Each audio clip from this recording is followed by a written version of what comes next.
दोस्तों स्वागत है आपका चल पे इस वक्त की बड़ी खबर के साथ एक बार फिर से आपके सामने मौजूद है, जहां पर चलेंगे सबसे पहले और बड़ी खबर में आपको बताएंगे बिहार के अंदर नीतीश कुमार ने दिया है ऐसा बयान जिसके बाद विपक्ष से लेकर सत्ता पक्ष के बीच में मीटिंगों का दौर जारी हो गया है। दोस्तों बताएंगे आपको किस तरीके से नीतीश कुमार ने क्यों कहा 72 घंटे के अंदर कोई विधायक पटना छोड़कर ना जाए, क्या है इसके पीछे कारण, क्या पलटी मारेंगे फिर से नीतीश कुमार, इसकी बड़ी अपडेट आप तक पहुंचाएंगे। इसी के साथ में चलेंगे एक और बड़ी खबर की तरफ, जहां पर आरजेडी ने भी किया है बड़ा दावा, कहा बिहार की राजनीति में 72 घंटे के अंदर बहुत कुछ होने वाला है, भारी होंगे ये 72 घंटे, क्या कहने की कोशिश की जा रही है दोस्तों विस्तार से आप तक पहुंचाएंगे। इसी के साथ में चलेंगे एक और बड़ी अपडेट की तरफ, जहां पर ज्ञानवापी परिसर मामले को लेकर शिवलिंग नहीं बल्कि फव्वारा है, ये किसी और ने नहीं बल्कि काशी के महंत ने किया है बड़ा दावा और बीजेपी से जुड़े हुए नेताओं की पोल खुलती दिखाई दे रही है। एक एक करके चलेंगे सभी बड़ी अपडेट की तरफ, लेकिन उससे पहले अगर आप भी काशी के महंत के बयान का समर्थन करते हैं तो इस वीडियो को लाइक करके लाल बटन दबाकर चैनल को सब्सक्राइब करके घंटी को दबाकर कमेंट बॉक्स में लिखकर जरूर बताइएगा दोस्तों कि क्या नीतीश कुमार फिर से मारने वाले हैं पलटी, क्या कुछ लगता है आपको कमेंट बॉक्स में लिखकर जरूर बताइएगा। चलते हैं सबसे पहले और बड़ी अपडेट की तरफ, जहां पर नीतीश कुमार ने ओबीसी आरक्षण के बीच में एक नया दाव चला है दोस्तों। ओबीसी जनगणना के मामले को लेकर ये बड़ी अपडेट आ रही है, जहां पर भाजपा को चौतरफा घेरते हुए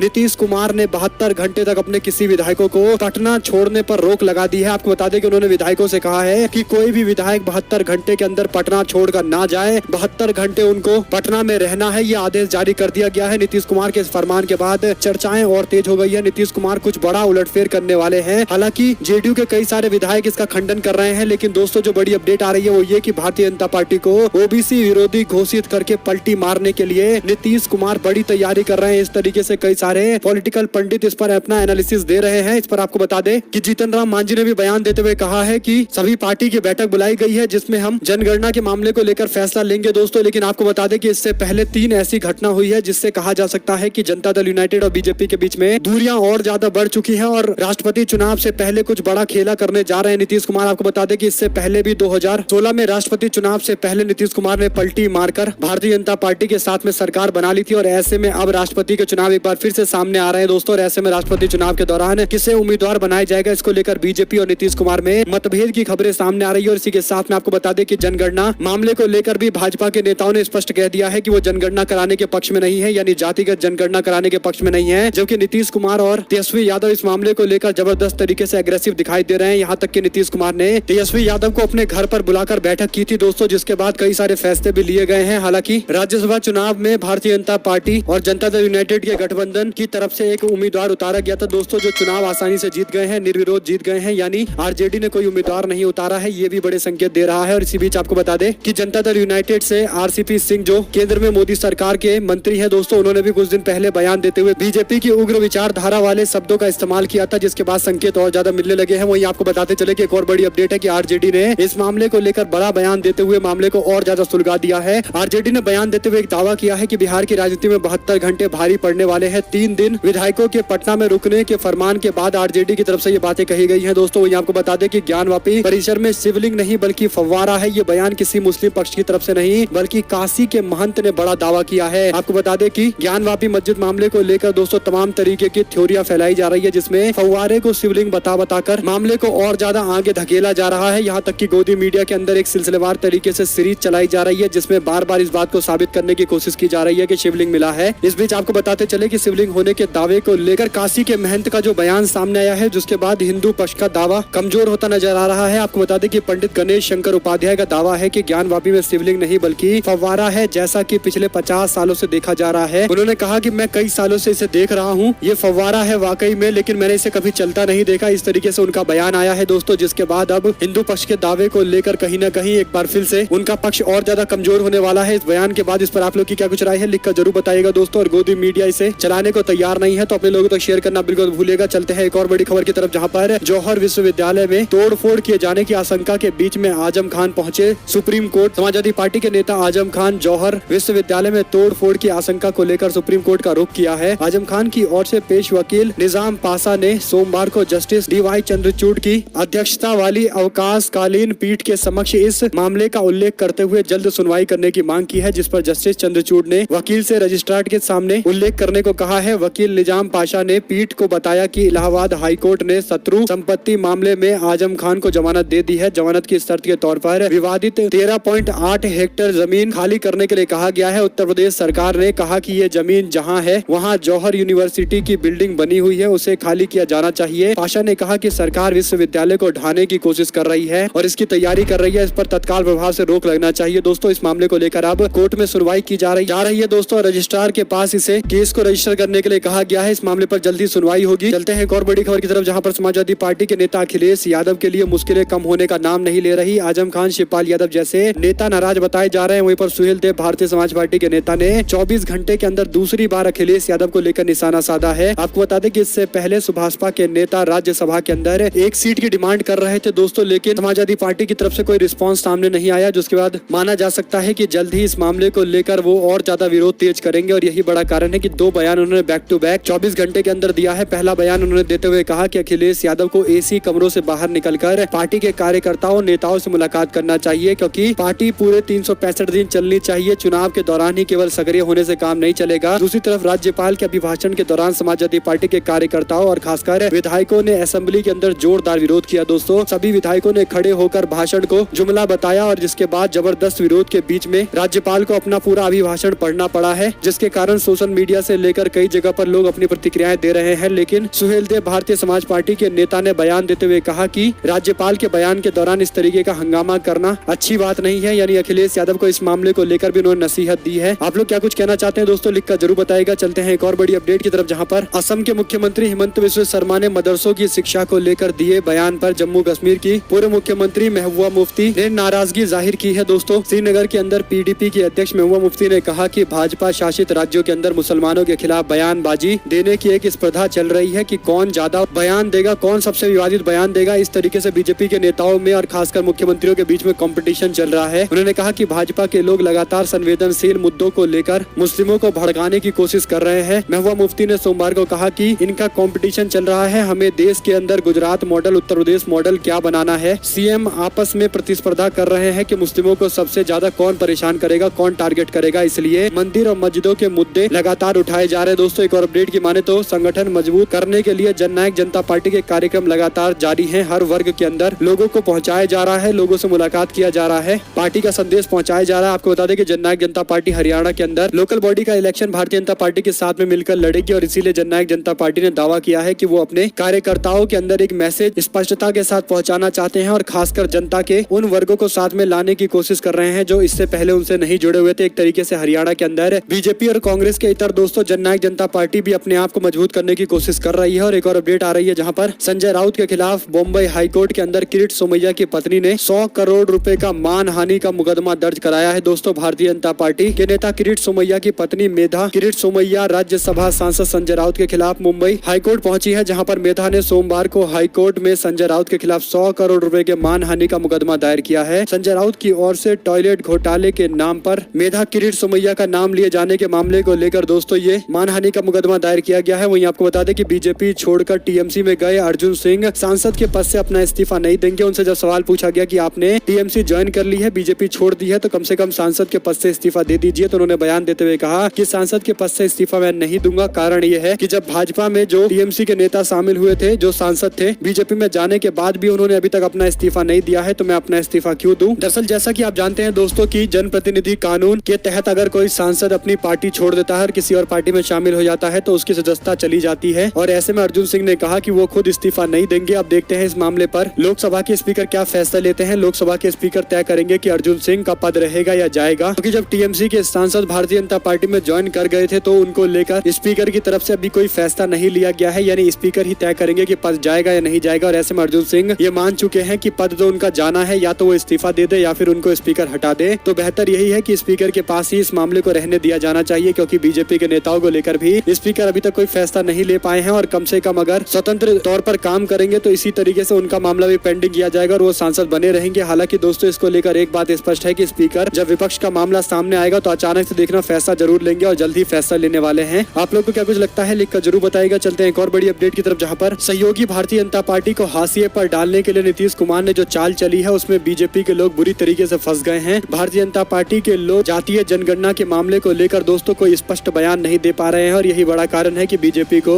ओबीसी विरोधी घोषित करके नीतीश कुमार पलटी मारेंगे। इस तरीके से कई सारे दावे सामने आ रहे हैं। वहीं पर बीजेपी का शासन हिटलर और स्टालिन से भी बदतर है। सीएम ममता बनर्जी ने यह निशाना साधा है। आपको बताते चले कि पश्चिम बंगाल के मुख्यमंत्री ममता बनर्जी ने केंद्र सरकार पर राज्य के मामलों में हस्तक्षेप करने और केंद्रीय एजेंसी का इस्तेमाल करने का आरोप लगाया है। सोमवार को उन्होंने भाजपा के नेतृत्व वाली सरकार देश के अंदर संघीय ढांचे को को ध्वस्त करना चाहती है। उन्होंने संवाददाता से बातचीत के दौरान ये बातें कही। उन्होंने कहा कि भाजपा का शासन एडोल्फ हिटलर और जोसेफ स्टालिन और बेनिटो मुसोलिनी से भी बदतर है, यानी ये जितने तानाशाह थे उनसे बदतर स्थिति में बीजेपी के लोग शासन कर रहे हैं, बुरी हालत कर रखी है देश की। रुक करते हैं एक और बड़ी अपडेट का, जहां पर बंगाल की राजनीति में बम बनाना आम बात है। बीजेपी के नेता ने इस तरीके का विवादित बयान दिया है। दोस्तों, दिलीप घोष ने अर्जुन सिंह पर तंज कसते हुए कहा कि जो लोग सिद्धांतों के आधार पर राजनीति नहीं करते उनके लिए भाजपा में टिकना मुश्किल होगा। वहीं आपको बता दें कि खाद्य निगम के अफसरों ने की है लापरवाही। 15,000 बोरे चावल के बारिश में भीग गए और बर्बाद हो गए, जहां पर देश के अंदर सबसे ज्यादा फूड सिक्योरिटी को लेकर सवाल है दोस्तों, और दुनिया भर के अंदर भी दोस्तों अनाज को लेकर एक गंभीर सवाल खड़े हुए हैं। ऐसे में इस तरीके से बर्बादी, जिसमें 15,000 बोरे पंजाब के महोबा के अंदर बर्बाद हो गया है। दोस्तों, आप लोग की क्या कुछ राय है, इस पर लिखकर जरूर बताएगा। एक और अपडेट की माने तो उमर खालिद के वकील ने कहा कि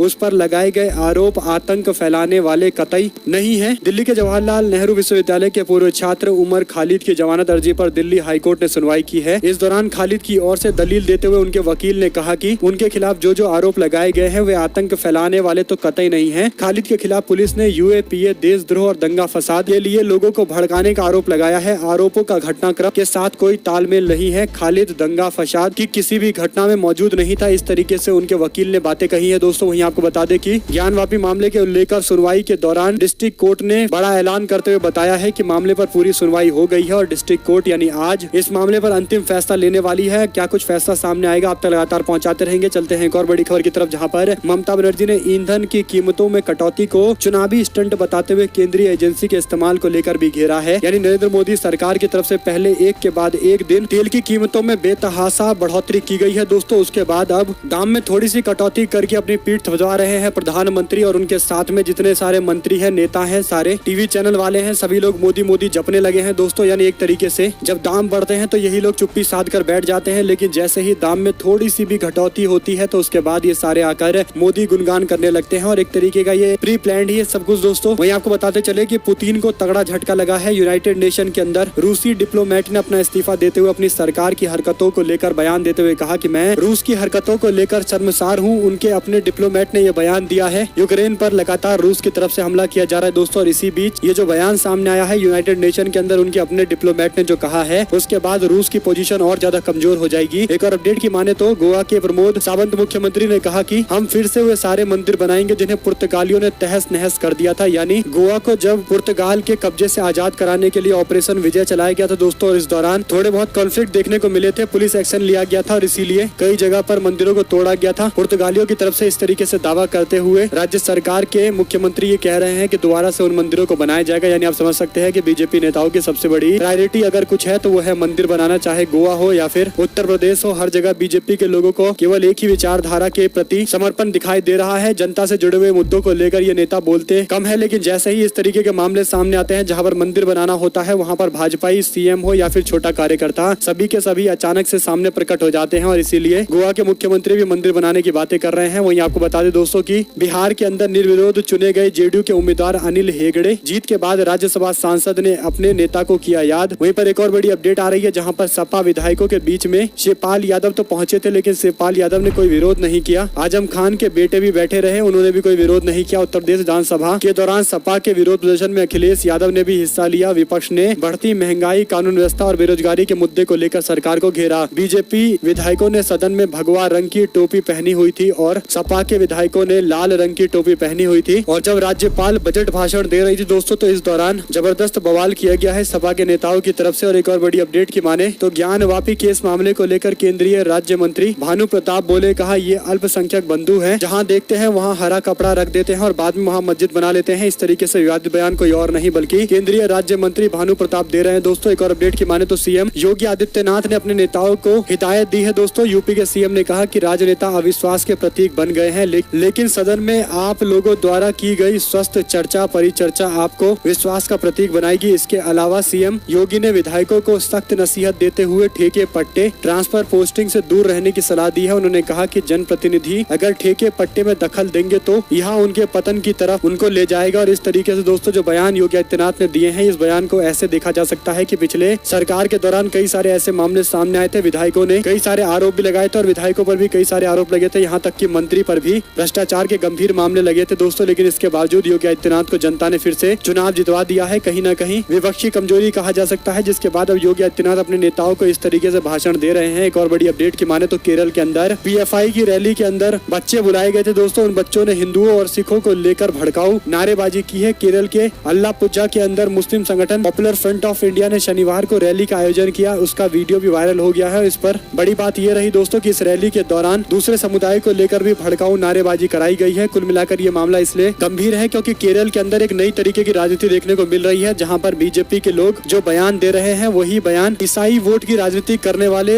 नेता भी दे रहे हैं दोस्तों। और अब पीएफआई की तरफ से जो मुस्लिम संगठन है, इस तरीके का जो बयान दिया गया है, एक तरीके का भड़काऊ बयान जो दिया गया है, इससे राज्य के अंदर और ज्यादा ध्रुवीकरण करने की कोशिश की जा रही है दोस्तों। और ऐसे में ये जो बच्चों से भड़काऊ बयान दिलवाया गया है, बच्चों से नारे लगवाए गए हैं भड़काऊ, इस पर राष्ट्रीय बाल अधिकार संरक्षण आयोग की तरफ से संज्ञान लिया गया है और इस मामले पर नोटिस थमाया गया है दोस्तों। और ऐसे में वीडियो वायरल हो रहा है और अब पुलिस से कार्रवाई की मांग भी की जा रही है और जल्द से जल्द ऐसे लोगों के खिलाफ कार्रवाई जरूर होनी चाहिए जो कट्टरवाद को फैलाने के लिए लगातार तमाम कोशिशें कर रहे हैं। चाहे कोई भी धार्मिक संगठन हो दोस्तों, इस तरीके की भाषणबाजी, इस तरीके के नारेबाजी जो विवादित है, जिसे दिखाया भी नहीं जा सकता, उन हमलों पर सख्त कार्रवाई करनी जरूरी है। एक और बड़ी अपडेट की माने तो सुब्रमण्यम स्वामी बोले, कहा ट्विटर पर मोदी और मुझ में केवल एक ही फर्क है, उनके पास हिरेन जोशी जैसे अंधभक्त एम्प्लॉयड है और मेरे ट्वीट मुझे खुद करना पड़ता है। यानी सुब्रमण्यम स्वामी जब भी नरेंद्र मोदी से सवाल पूछते हैं दोस्तों, तो नरेंद्र मोदी से सवाल पूछने के बजाय उनके पीछे कई सारे लोग पड़ जाते हैं जो भाजपा के नेता हैं या फिर नरेंद्र मोदी के समर्थक हैं, जिनको कुछ ना कुछ फायदा मोदी सरकार के दौरान मिला है और आईटी सेल की तरह बिहेव करते हैं उन लोगों पर। सुब्रमण्यम स्वामी ने ट्वीट करते हुए कहा कि हिरेन जोशी जैसे लोग अंधभक्त एम्प्लॉयड हैं जो